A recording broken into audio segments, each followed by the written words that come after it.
ఉంది అని ఒక కాన్ఫిడెన్స్ ఉంది. అండ్ ఎస్పెషలీ నితిన్ గారు, this is the second time.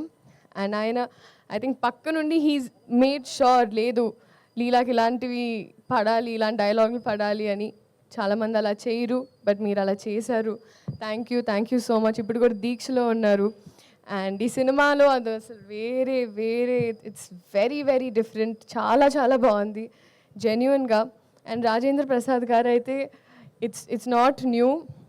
నేను ఆయనతో కూర్చొని ఎప్పుడైనా చెవులు కొరుకుతూ ఉంటాను, చెప్తుంటాను రాజేంద్రుడు గజేంద్రుడు అప్పటి నుంచి ఆ సాంబార్ అలా ఆ సీన్స్ అని గుర్తు తెచ్చుకుంటూ ఆయన మాట్లాడుతూ ఉంటాను.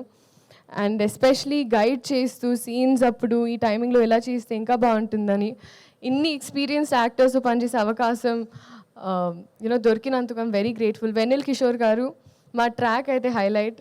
నాకు ఐ థింక్ ఈ సినిమాలో స్పెషలీ ట్రాక్ పరంగా అంటే ఒకటి కట్ అయ్యి ఈ సీన్లో